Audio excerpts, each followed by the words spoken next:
Hello, in this video we will discuss the content in Unit 3 Activity 2. And in this activity we're going to focus on two main topics. That would be literary devices and propaganda. And both of those topics are very important in Animal Farm. And so if we start with literary devices, what is a literary device? Well, a literary device is a technique that writers use to express their ideas and enhance their writing. You can use these literary devices to add description and vivid detail to your writing so that the writing comes alive for the reader and makes it more attention-grabbing. You can also use literary devices to add depth and sort of meaning to your writing. Literary devices have a way of providing deeper messages and deeper meaning into a writer's writing. So George Orwell used a lot of literary devices. He became famous for it in his writing, not just in Animal Farm, but in his other writings as well too. And so I think to fully appreciate Animal Farm, we have to look at the literary devices that he was using. And so what you'll see here is a chart of 10 different literary devices. So you've got alliterations, allusions, foreshadowing, hyperbole, metaphor, onomatopoeia, personification, repetition, rhetorical question, and simile. I think you've probably heard of many of these literary devices before, maybe not all of them. All of them in one way or another are used in Animal Farm. And so what you've been provided here is a definition for each one of the literary devices. So hopefully we can develop an understanding for what each of these 10 literary devices are, and we're able to define them. And then you're provided with an example and a short explanation. So for example, if we look at alliteration, your definition is when two or three words in sequence begin with the same sound, not necessarily the same letter.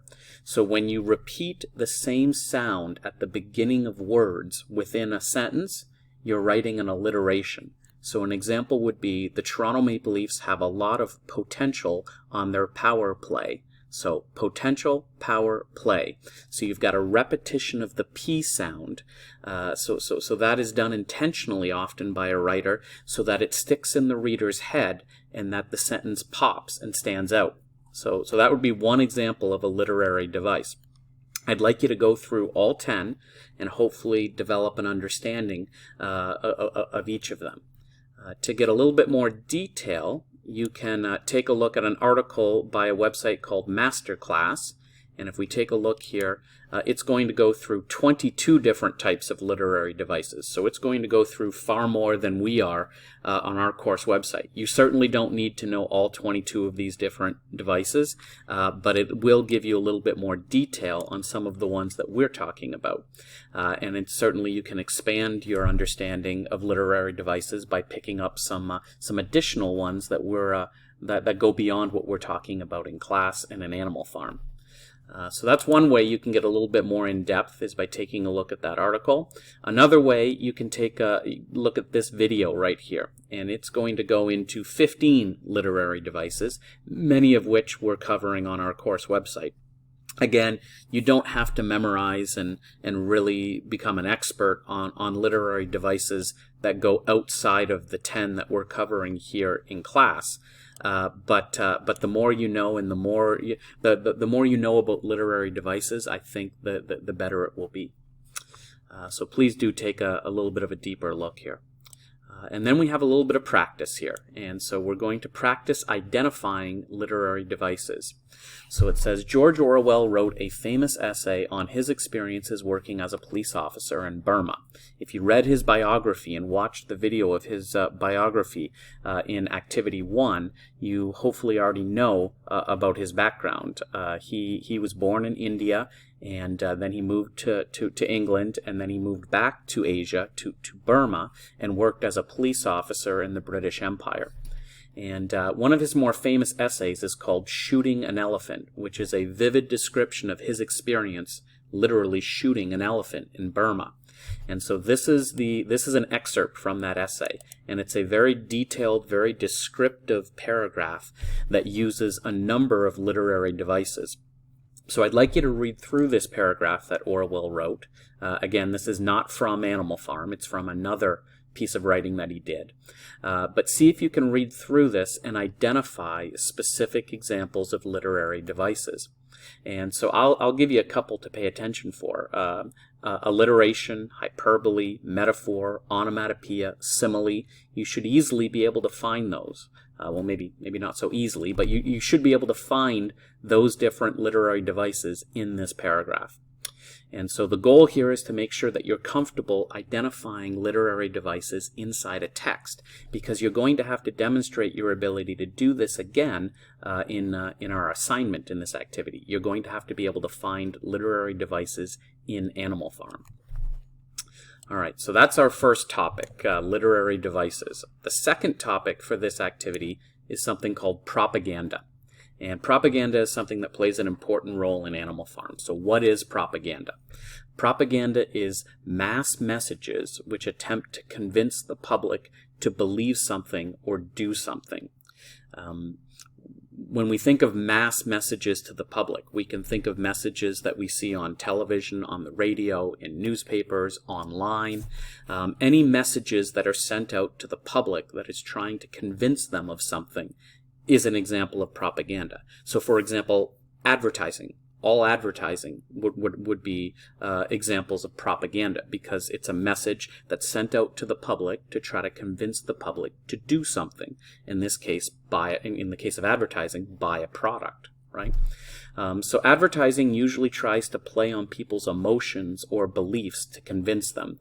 So an example that I've included here is if you watch a commercial about that's trying to get donations for an animal shelter, they're probably going to play sad music and show you images of injured animals.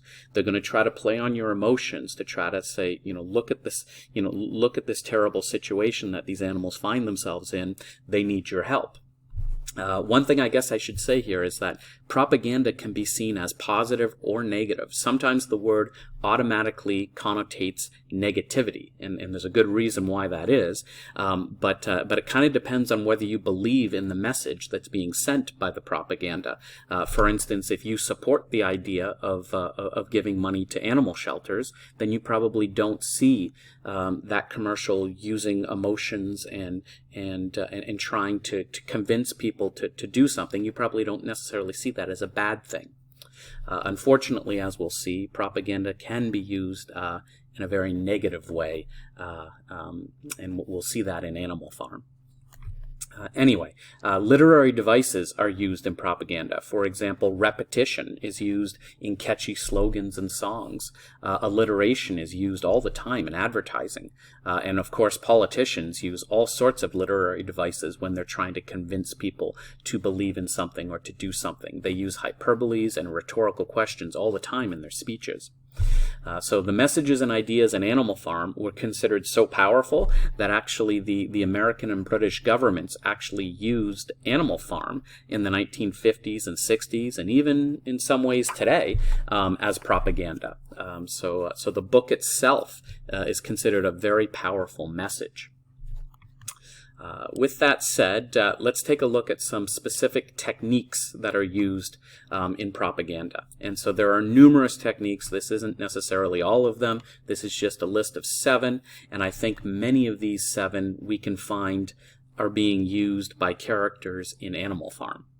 And so we've got bandwagon, when you try to convince people to follow the crowd, and that if they're not following along with the majority, that they're being left behind. You have common enemy, where you have the idea is put out there that a certain person or a certain group of people are the enemy, and that they're the cause of all of society's problems, and that they should be blamed. That can be a particularly dangerous thing when we start blaming certain people and certain groups of people for all of society's problems. Fear, certainly propaganda and media messages will often use fear to convince the audience to believe in something or to do something. Glittering generalities. Oftentimes propaganda will use very vague wording and catchphrases and slogans that maybe don't mean very much, but they use them to try to grab onto people's emotions, particularly trying to get people to believe in something or to agree with something because it kind of targets their honor or their pride. Name calling, you'll often see this certainly in politics, but in lots of different areas where what'll happen is people will attack their opponent and call them ugly names in order to label them and to get other people to dislike them. Nostalgia. You often have in propaganda this idea that we need to return to the past and that the values and beliefs of the past were better, and we have to go back to a better time period and a better mentality and lifestyle. And then repetition. Repetition is used, we talked about this in literary devices at the top of this activity, but the idea of just repeating the same message over and over again is one way to convince people to believe it. You'll need to be able to apply these propaganda techniques to Animal Farm and to be able to spot them in Animal Farm, so make sure you have an understanding of them. Last bit here in the content is our pre-reading section. You have your reading response questions for chapters 4 through 6. And so if we take a look here, you'll have questions. You had these same type of questions for chapters 1 through 3 in the first activity.